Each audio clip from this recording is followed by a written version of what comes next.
everybody. Welcome to Truth Teller Tales. I'm Ellen, and I am dedicated to interviewing the truth tellers, the warriors, all the important people during this most incredible time to be alive. And their stories are important, and that's what this channel is about.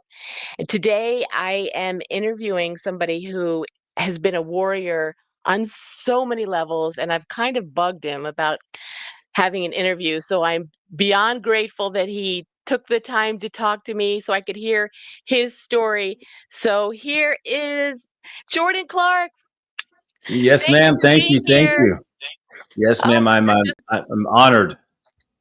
well, I am so excited. I'm so grateful that you did this, and I appreciate it. I think your story is so important during this time. So first, I just want to hear what you're doing right now, and then I want to go back. But first, tell me about what you're doing right now in your world. What am I doing right now? If you want the truth, honestly, I'm trying to wake people up. Um, that's about. I mean, besides that, and paying the bills and trying to make a living.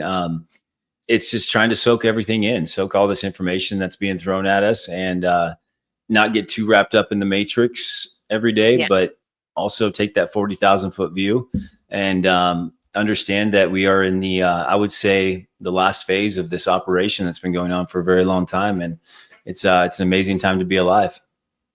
Oh, it is, and you're definitely doing so much. I enjoy your videos on Rumble and all the things that you're doing, and your story is so amazing. So I want to start, but I want to start at the beginning.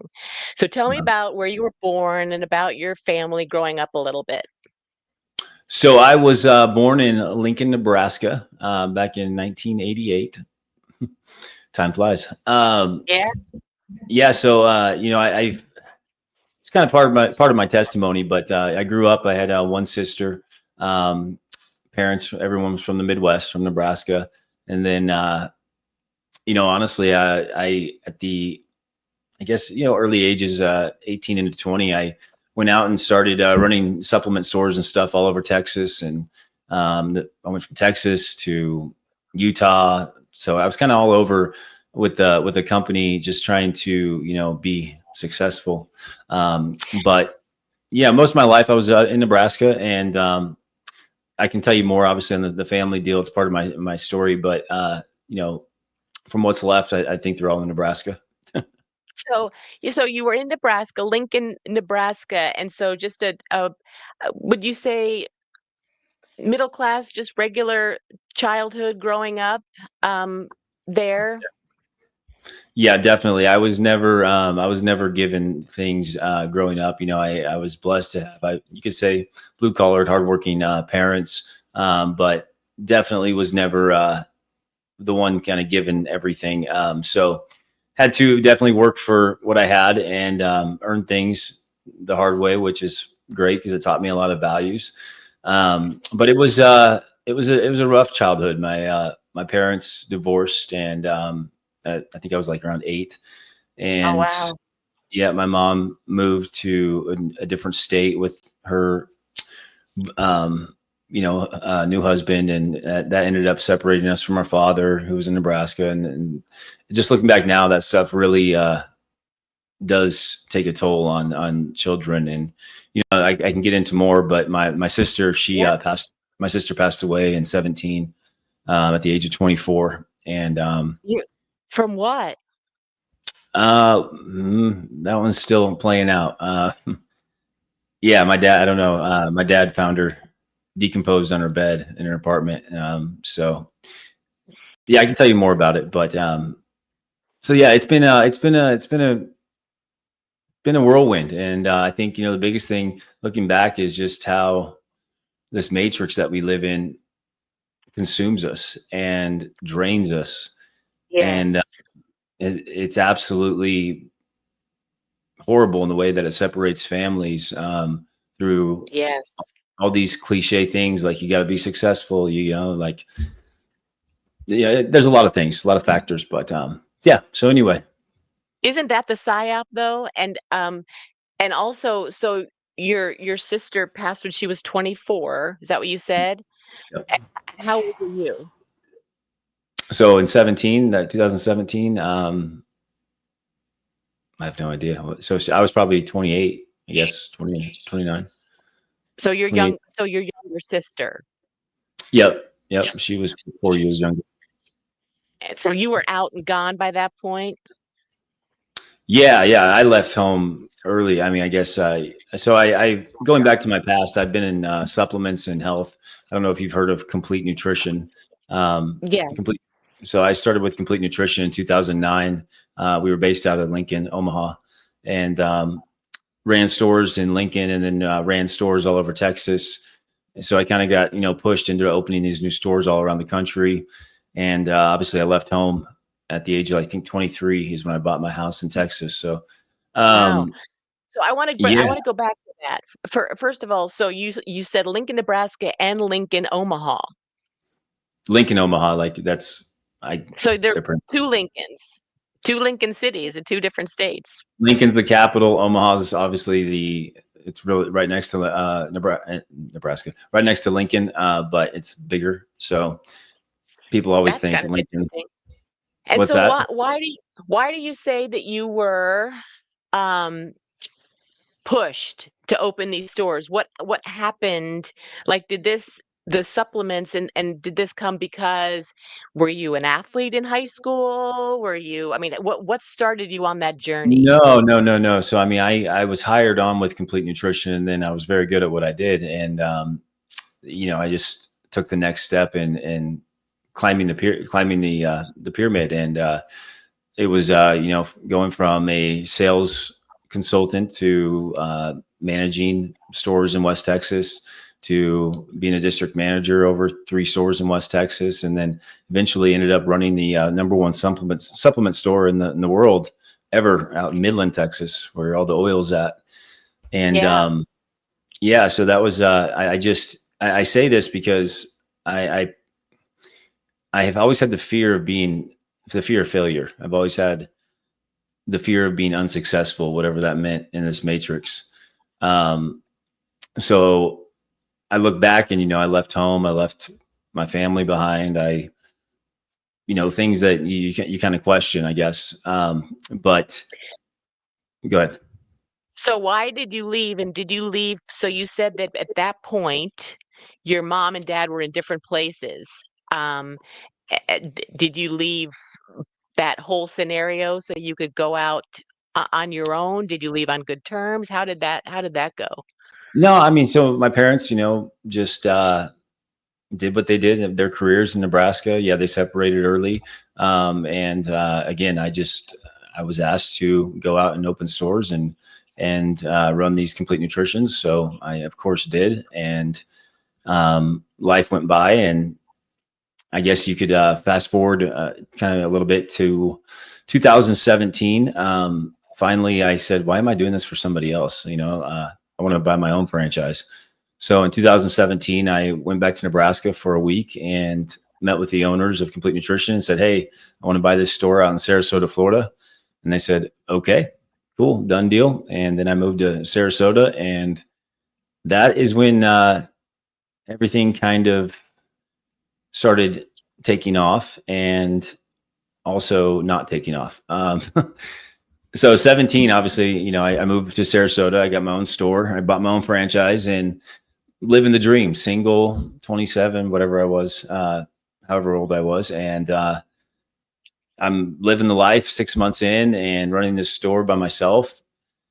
And obviously I have employees. And then I get a phone call from my dad and my dad's, a Nebraska football player type, doesn't cry or show emotion. He's a tough guy. But called me, I'll never forget, sitting at the light and said, "Hey, he's crying and said, your sister's dead." And I said, "Oh, I kind of sat there. I guess there's nothing really to say."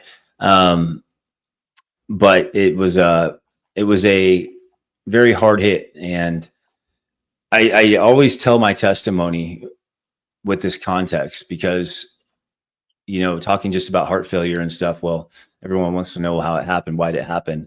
And it's so important to go back in time and to talk about these things that impact us that we all go through, whether it's losing a loved one, whether it's other financial things, or, however we take the enemy and what he throws at us, and how we handle it is literally make it or break it when it comes to our health and our future.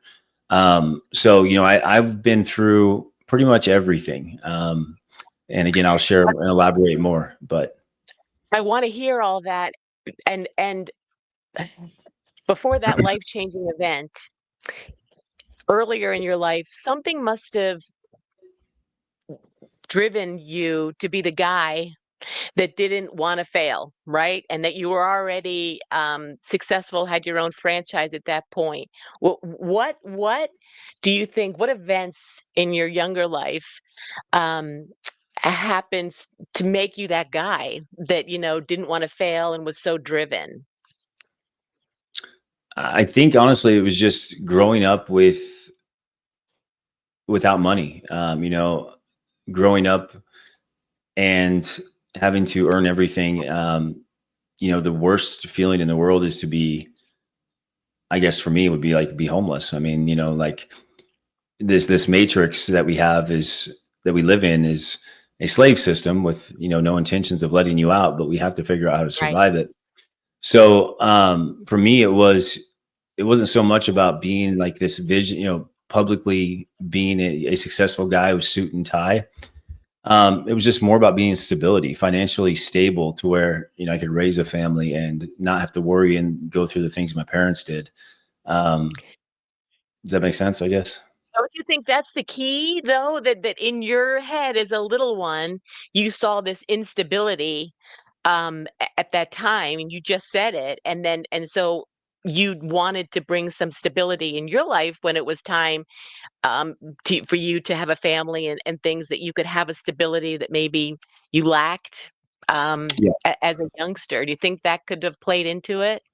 I don't think I saw that at the time that way, but looking back, yeah, I think there's a lot of factors. So unfortunately, in the world we live in, with the valueless money that we have, um, Yes. we have to have it to play. And I always talk about the birth certificate, the social security number, and uh, without those, you can't really buy or sell or have fun in this matrix. So um, again, I Yes. just yeah, I kind of took all these things and have navigated so much, but it wasn't, I feel like I did everything backwards in a way. I feel like I was Wow. Benjamin Button because I bought my first house at the age of 22, Wow. remodeled it, flipped it, um, sold it in West Texas. That ended up making the money for me to go and buy my store in Sarasota. Um, and I look at, like for me, I didn't really recognize it at the time, but, being that young, I guess 22 to 27 and doing these things, it's kind of, I don't know. It's weird because Right. now it's a whole different world. And Yeah. obviously things did not go as planned. And I guess for all the viewers watching, it's okay. And I'll get more into that with, what God's doing in your life, but Oh, we definitely can't make absolutely. our own plans. Yeah, I wanna hear that story, and so what's just so fascinating to me, so you were doing and being successful, everything that you were told was important, right? Um, that's what we've all been told, and then it sounds to me like the first major tragedy was your sister's passing, right? Which obviously shifted things in your mind and in your thought process of what's important and what isn't. And then after that happened, tell me the process of how things changed for you in your mind and then physically the things that actually took place. Yeah, no. So her passing away, I mean, that changed everything. My family, I don't know what happens to parents when well, I mean, I kind of know, but there's many things that happens to a parent after they lose a child. And it's kind of crazy. 'Cause it's not what people think. So What that do you after mean? she, What do you mean? well, after she passed away, I was the last one then. So, I had a sister and then there was me. And a lot of people think, well, man, parents are going to be like, all on, if you lose one of them, you got one left. We're going to do all we can, like to be in this person's life. And um, it's like a 50-50 percentage where some parents do and some don't. A lot of parents actually do the opposite, where they don't want to be involved because they just want to assume that everything's okay, because if something weren't okay with that last child and something were to happen, that trauma from the first one is way too much to experience. So it's easier to just not talk to the child and to just pretend everything's okay and they're doing great. And that's kind of what happened. So, for your audience, going back to 2017, after my sister passed away, there were many things that led to obviously a lot of confusion in the family. And I was in Florida and my family's in Nebraska. So I'm playing like detective, trying to figure out what's going on. I will tell your audience this: there's a reason I do what I do every day. And a lot of it is because of my past. But my sister, the last person that she was seen with, the last person to drop her off at her apartment, was an illegal immigrant who was married with two children. And he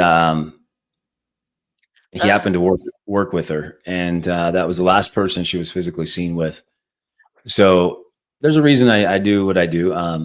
What's yeah. crazy is that illegal immigrant got interviewed by the homicide and FBI and kept his job at the restaurant and is still here.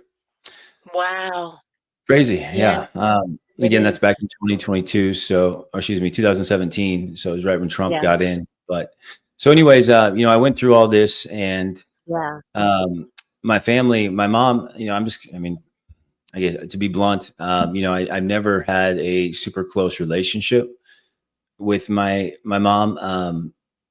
I was very close with my dad growing up, but um, there's just some things that parents make that we see as kids, and I just was not very I don't know the words to say, but my relationship with my mom wasn't always there. So after my sister passed away, I went through a lot. This is a part of my testimony. I was in Sarasota, Florida, and trying to get through all this while running a store. And Yeah. I finally, this girl came into my life, and I'm, I've been single for like 4 years. I, I'm very picky because when you're running a business and you got to find the right one, you don't have time to waste. And all of a sudden in 2018, this girl comes into my life and I thought she was the one. Crazy enough, she was a cardiologist manager. Um, Ah, so, so anyway, oh, she was like Instagram famous, all the social media famous. And I knew that this girl was the one. And so I said, hey, quit your job, come and run the store with me. All you got to do is the social media. Just keep, because I hated social media at the time. I didn't even have Instagram. Um, and she was really good at it. So she came in a year and a half. We created our own supplement line. And in 2019, she left out of nowhere, like no words, just literally packed her car and was gone. So it's crazy because well, we didn't fight. that's devastating. Mhm.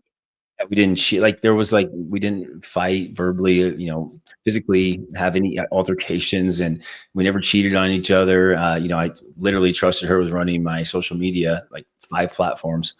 Um, and I'm just saying this because what that can do to a guy without just some kind of understanding. I think I sent like 3,682 texts or something in the days to come, and all went unanswered. And so I'm literally running my store. This is in 2019. 17, I go through that. 19 comes, and I tried to commit suicide twice after 3 times, excuse me, after she left. You're Um, kidding, Jordan. no, so I tried to OD multiple times, and it didn't work. I don't know how, but so I was going through all this alone in Sarasota, and I mean, honestly, I had all these plans to marry this girl. I had all this stuff piling up on me. I got a store that's doing $80,000 a month. and I'm by myself. And the way that, I didn't care about the store, I cared about her. And then, I'm sitting here. And the thing is, for your audience, is what do we always do in these situations? We always blame God. It's always God's fault. It's always God's fault. God, why are you doing this to me? God, what do I do to deserve this? Right. So, I didn't have a relationship like I do now with God. I've always believed in God. I've had faith on my wrist and the tattoos and stuff, but there's a big difference. So I'm looking at this, and I lose a sister. This girl who I wanted to marry is gone, and I just didn't see the light. The enemy had me, and so after the ODs and stuff, after the third one, I was kind of like, okay, I guess it's not my time yet. But that's when obviously things really got rocky. So if you have any questions, I feel Yes, like I'm I talking. wanna hear about that, but to go back, what's interesting to me too is that so you had these 2017 and 2019, right? You had 2 women, 1 your sister and 1 the girlfriend, and they both left you without you understanding why. Yeah. And that has to be devastating, obviously, so much that you felt like you wanted to end things. Um, Yeah. Obviously, after the 3rd time, you understood that God that wasn't your journey. Yeah, I And was mad. I was upset. but then, your life takes on this whole other challenge.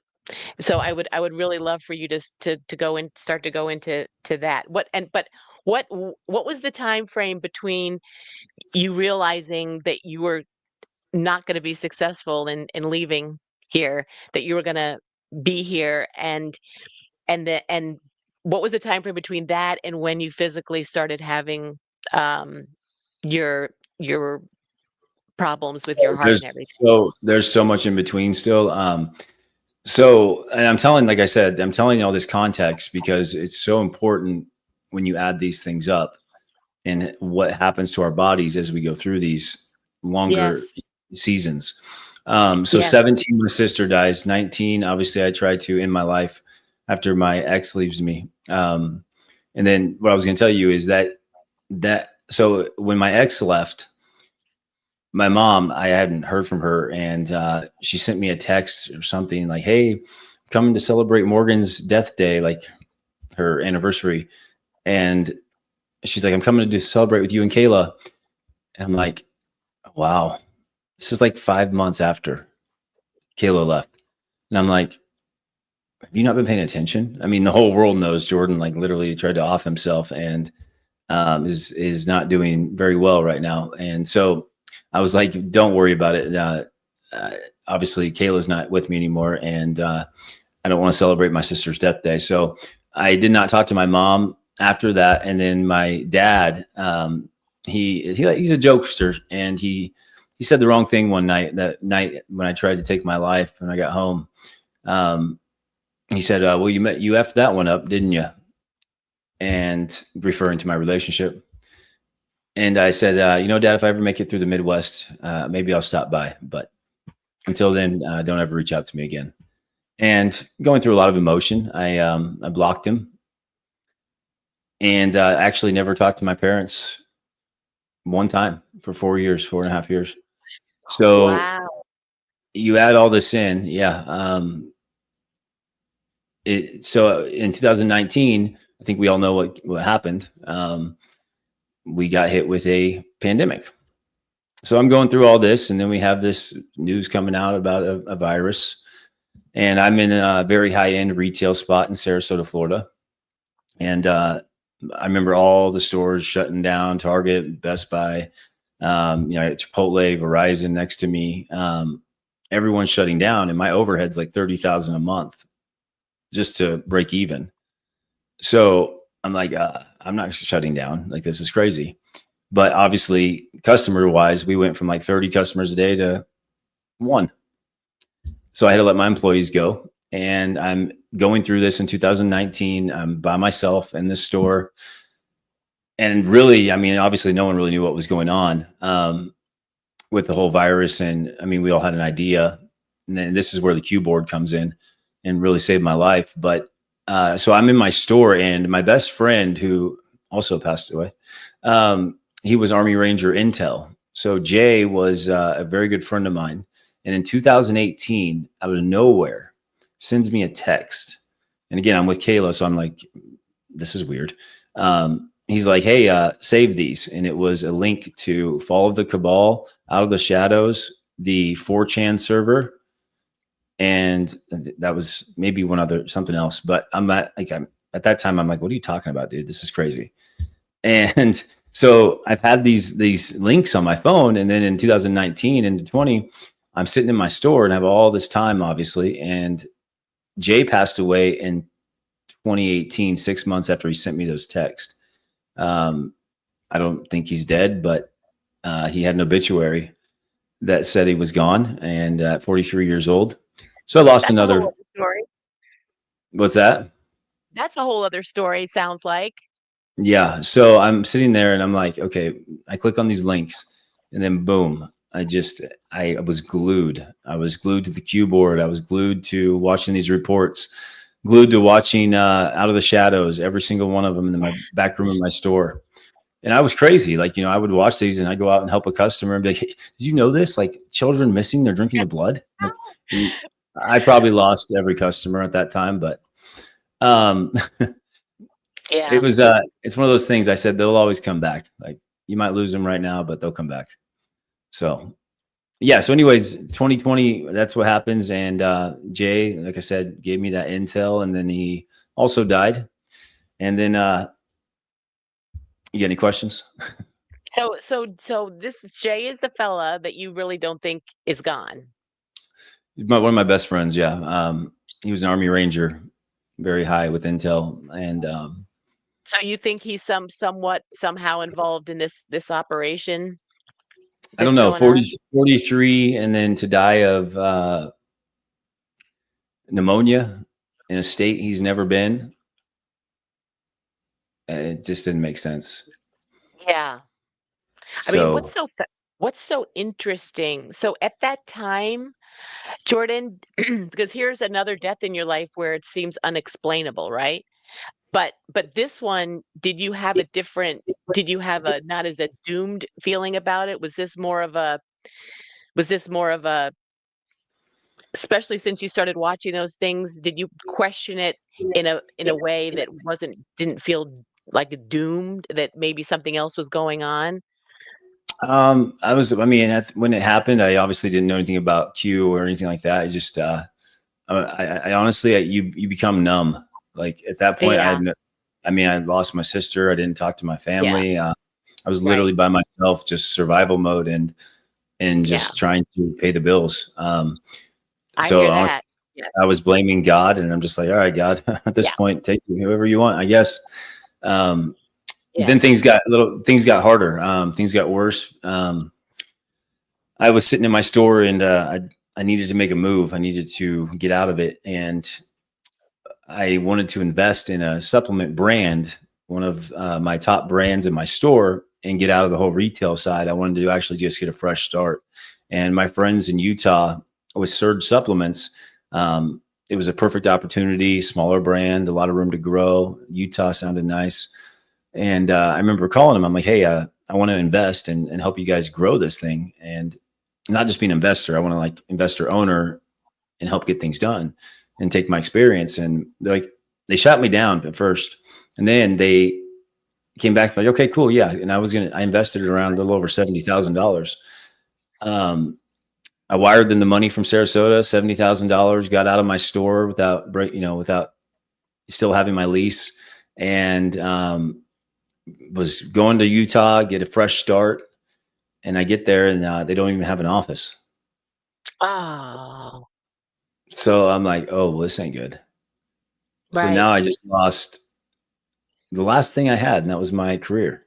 And Uh, so I get out there, and I'm like, oh man, I got a year lease in this apartment in the mountains. I don't know anybody. And I'm just blaming God. I mean, you think about everything I just told you about.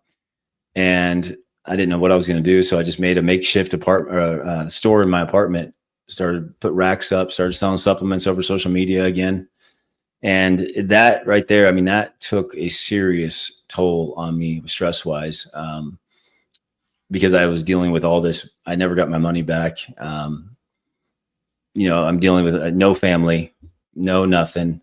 Right. Uh, so yeah, that was a big blow. And I got through that year, but it wasn't pretty there in Utah. I got through a year lease, and I wanted to move back to Florida. That's all I knew. Didn't know where. I just wanted to move back to Florida, and somehow just put these puzzle pieces together of what I had left to make something out of everything I had lost.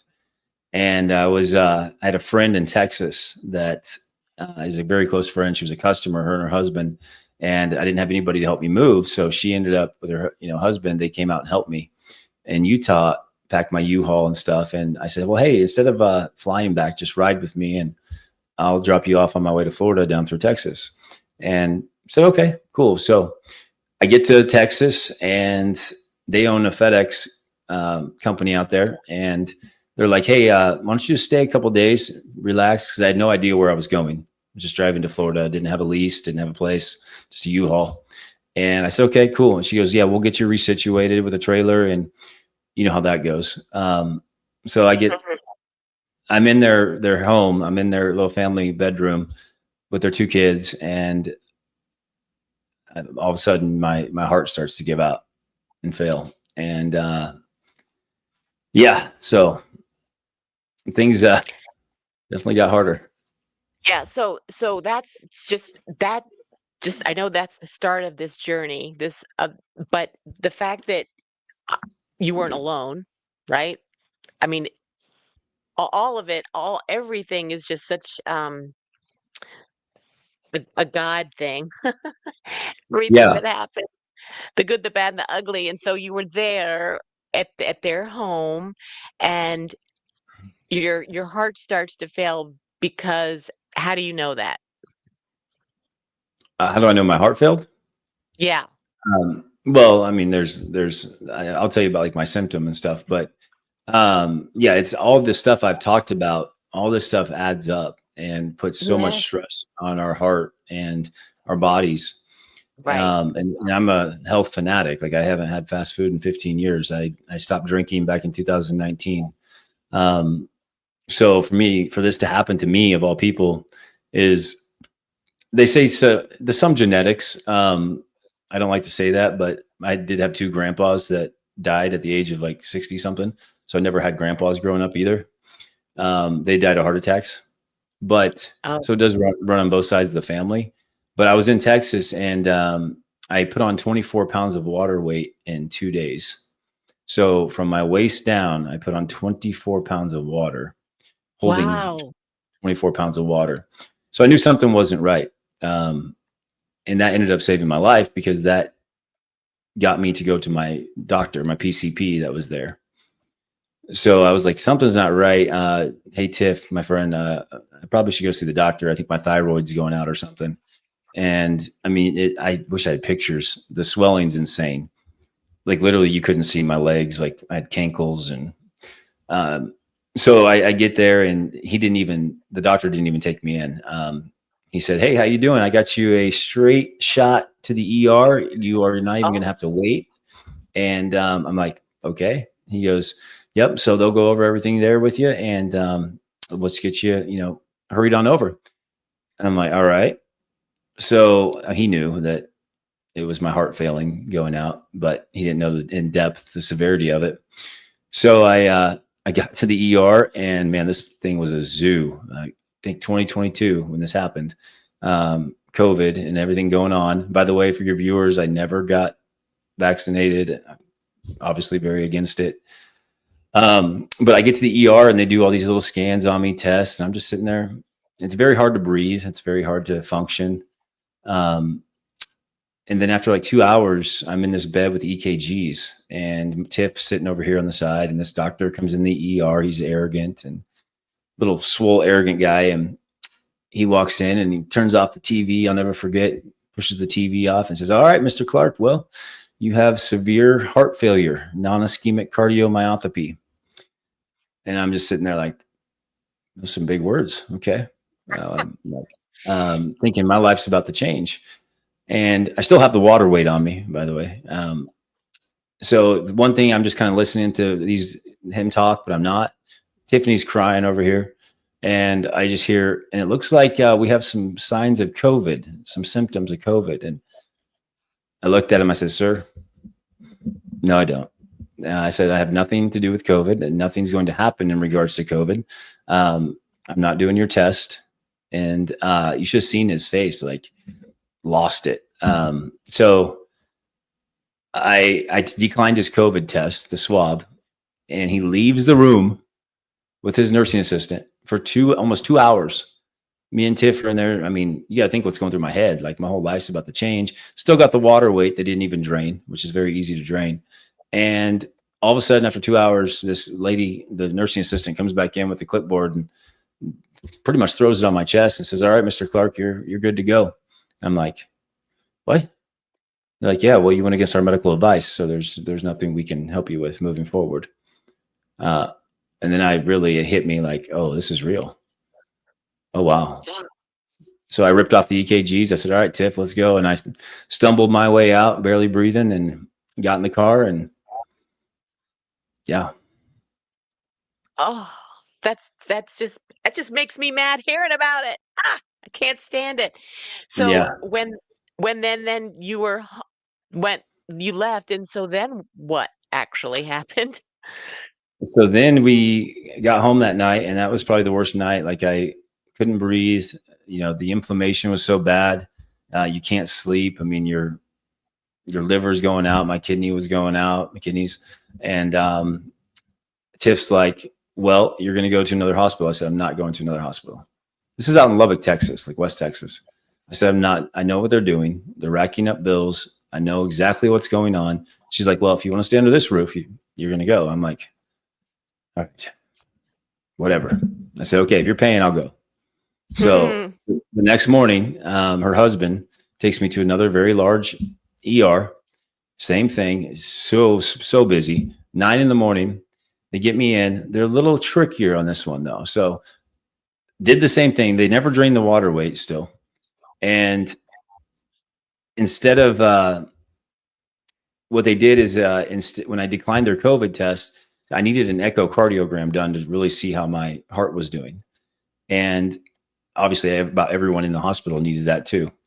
So instead of telling me they couldn't do anything or whatever, when I declined it, they put me last in line for the echo, and that meant I had to stay. So they're like, "Yeah, we unfortunately, since you declined due to safety reasons, we have to put you at the end of the line for the echo. So it could be 12, 13-hour wait." And I'm like, "All right, well, it's kind of like a restaurant, right? You can just give me a buzzer and just whenever it goes off, I'll come back." And they're like, "Oh, no, we got to make sure we keep an eye on you at all times and keep you admitted or whatever here in the ER." And I'm like, "I've been in sales all my life. This ain't happening. I'm sorry." But um, the only thing we're waiting for at this point is a heart attack. Like that's the next thing to happen. And my heart was working at around 8-10% at this time. So um, I was pretty much done. I told them, I said, "I'm good. I appreciate it." And I was very upset. Me and her husband left. And that day was the longest day ever. I didn't have anybody around, obviously. I didn't want to die in this family's home. So I went to the gym. That's all I know is the gym. I didn't work out. I just went to the gym and I put headphones on and sat there.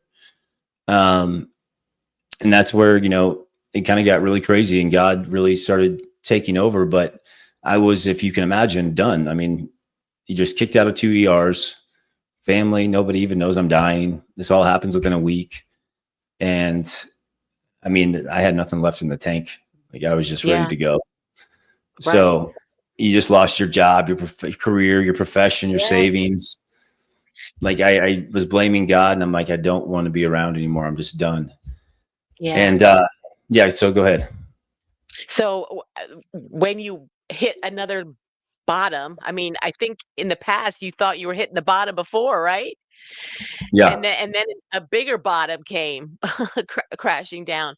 Um, Yep. and so when that happened and you were sitting in the gym, then what happened? What happened after that? So I was sitting there, and this is where, like I always tell everyone, God came in, divine intervention. Um, Late at night, an 18-year-old comes up to me and says, "Hey, man, I've been watching your stories on Instagram, and I know a doctor out in Florida that's been helping people outside of the hospitals." And I'm like, "Dude, come on, man! Like, I'm in Texas. There's no way this is going to work." So then all of a sudden, the Holy Spirit starts tapping me, and I'm sitting in the gym just waiting for a heart attack, and I went out and made the call. Holy Spirit said, "Just go call." So I go out and I called Dawn, and Dawn is in Florida. And I said, "Here's what's going on, blah, blah, blah, blah, blah." And she's like, "All right, just calm down. Is it the Walgreens on such and such?" And I'm like, "Yeah." She says, "Okay, I sent in a antibiotic. I sent you in some Lasix. I sent you in a beta blocker. And this should be able to get you through for at least a couple weeks to a month.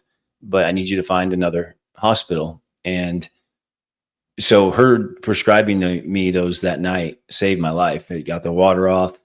It got me stabled out, and the crazy part is it only cost me $35. So she charged me, Crazy. she saved my life for $35. I haven't met her yet. Hopefully I do one day. But yeah, the hospitals charged me over 50 grand each to kick me out. So Yeah. yeah, so I got stabilized, went to a heart hospital the next day in Lubbock, Texas, and finally got admitted. And I mean, it's a very long story, but got admitted and didn't have to, my only option was a heart transplant. So it was a 3-year waiting list, and I had to get a heart transplant for $1.4 million. And I don't do Obamacare. I don't do any of these insurance things. So I was pretty much toast on that aspect. And I remember looking at the doctor like, I'm gonna have to lean on God and a lot of prayer and a lot of church. And he kind of laughed, and I said, "I don't have $1.4 million." So, and at the time, I think he said I had like a year to live with the way my heart was. And I'm like, "Well, it's a 3-year waiting list."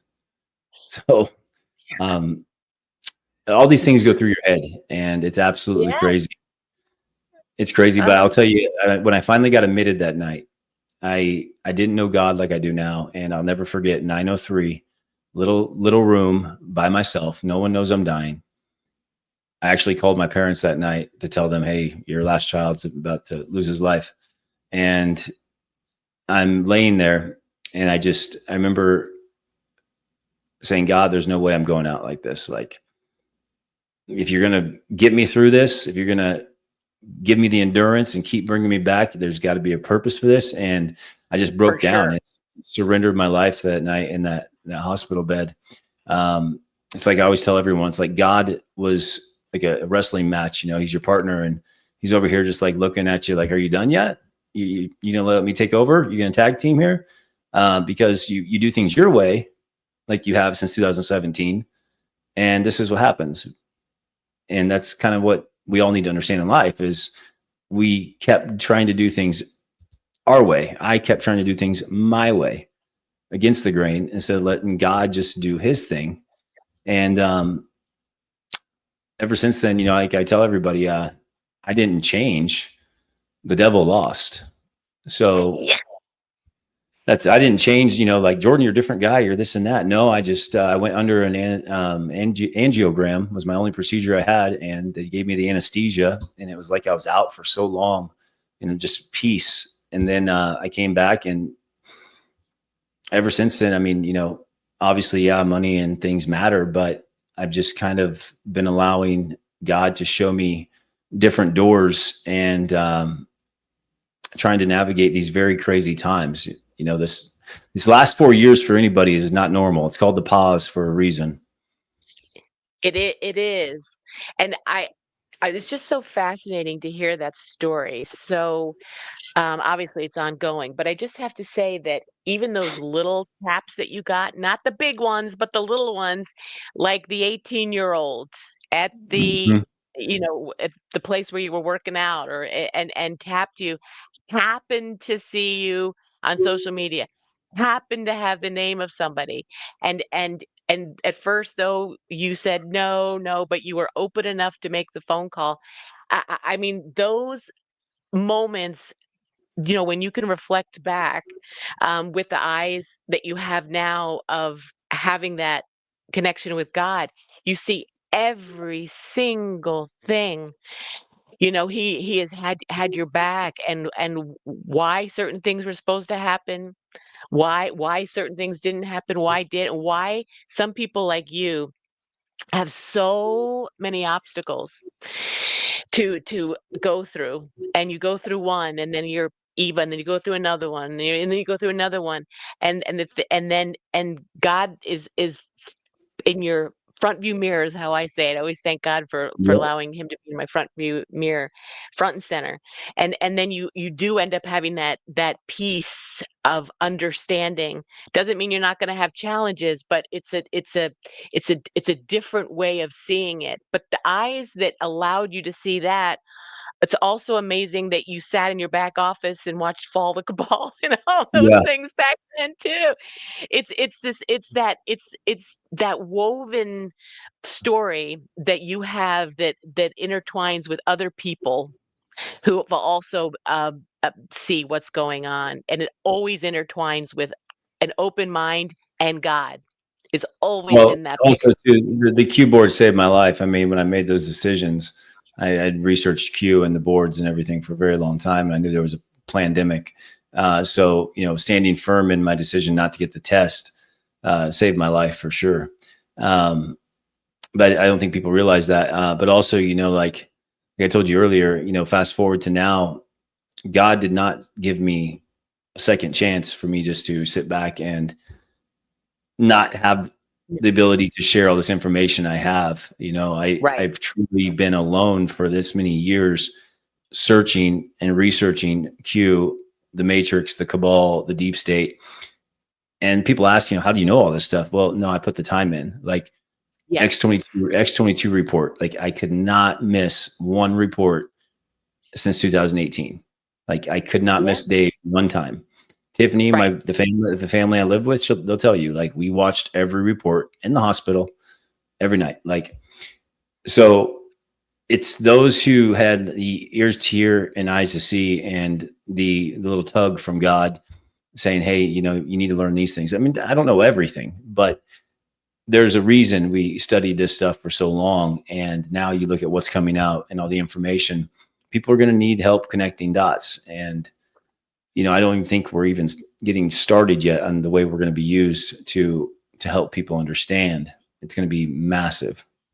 Ah, I couldn't agree more, and that's why there are people like you across the globe that are going to help, as people who haven't been able to see or hear, um, calm them and help them understand as these things continue to unfold for sure.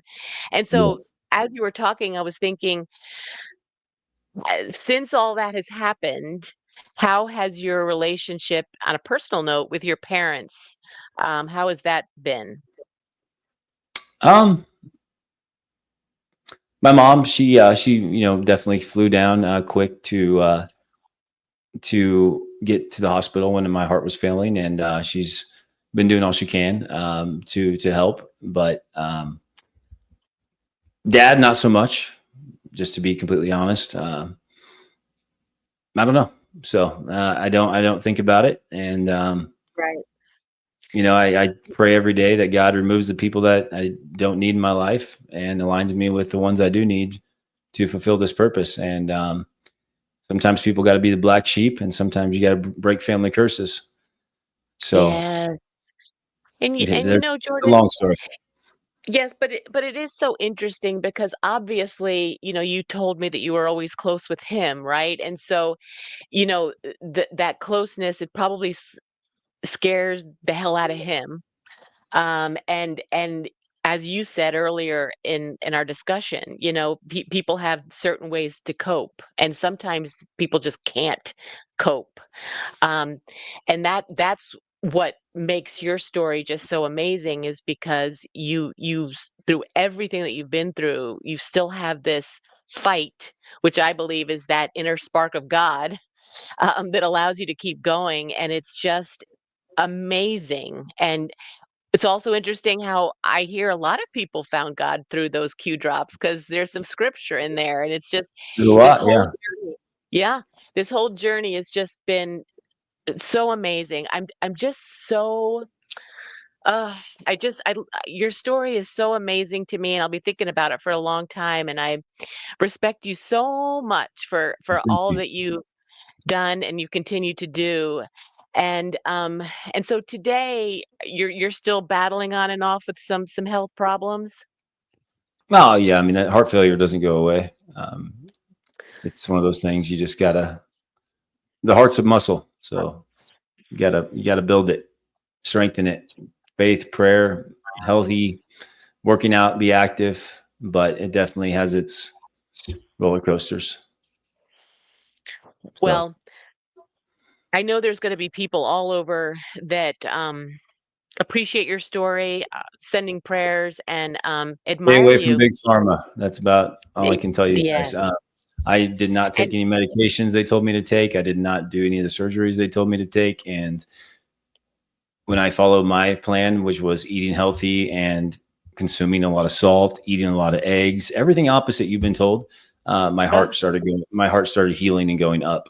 Um, so it's like last night, my dad, I haven't heard from him in a long time. And he reaches out and says, "Hey, your stepmom has a high cholesterol. They're trying to put her on this, whatever medication. What is there anything else you can do?" I said, um, well, just not take the medication. And I said, honestly, they moved the goalpost, like high cholesterol. So 330 was the average cholesterol back in the 70s. And now it's 260. If you're like that, that's high. And I told my dad that, and he's not going to listen. And I'm like, oh, okay, yeah, right. But yeah, no, just lean in prayer, stay in faith, and listen to your intuition, discernment, and that's what got me through a lot of that and God's word. I appreciate that so much, and I that means the world to hear that. And there has because of I think you have dealt with so much, but we've all been hearing so many lies and so many horrific things that have happened to children and to people throughout the world. We have to have the armor of God around us to be able to hear it and still have our faith and know that there's greater things to come. Correct. And you are obviously here for this and during this great awakening because your story and what you've been through is going to be continue to be more and more important, and you're going to heal and be a healing person for many more to come. Well, And thank you. Thank I'm you. so I just want to say, grateful. yeah, I was going to say, I want to say I'm grateful for what you're doing too. Keep bringing people together. And, as we said before we went live, this time will be spoken about for many, many years. And we don't realize it, but real history books and things like that, these times are going to be mentioned. And everyone, I don't have kids. I look back to the things that I didn't want to be in a parent. And I'm not sure what God has in plan for me, but I don't have kids. I've never been married. And it makes me sick that people take advantage of these little things. Um, and are most of all not doing anything to help the future generations, the younger generations.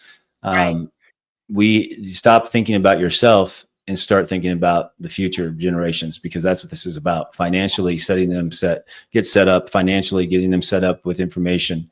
um, you can't just sit back. The enemy loves silence. The enemy loves not talking about this stuff. That's why we are where we are. So everyone has a voice. You're doing incredible work, and I hope people kind of learn from what you're doing. Well, and I appreciate that. And I just have to say this one thing as you were talking.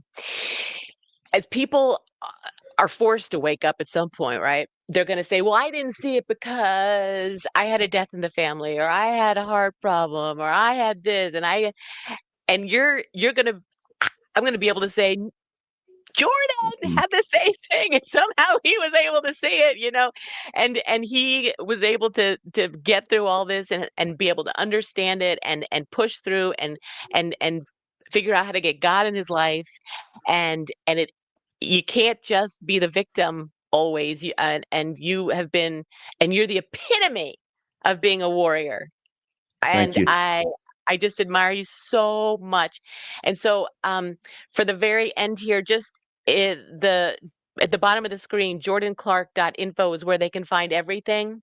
Yep, yep. Go to my website. All my actual socials are there: Facebook, Instagram, Rumble, True Social, and then a lot of my information on there. A lot of healing stuff as well. But Great.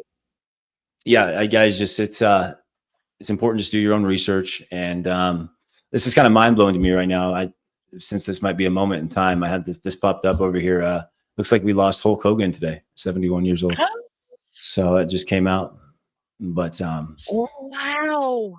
very, Wow. That's yeah, very breaking. monumental. Breaking news. Yes. So Yes. Oh, our prayers. There. That's wow. Well, Jordan, I want to, on a personal note, just again say thank you for being brave and being one of the first people that was willing to talk to me. And I just admire you. And thank you. you're going to be doing so much more, not only in the years to come, but in the 50 to 100 years to come, as people really understand warriors like yourself. So Same to thank you. you. Same to you. Thank you for everything. And I Yes, know we'll ma'am. talk again soon. So I really appreciate you. Thanks for being with me. Yes, let's do it again soon. Thank you to all your viewers. Okay.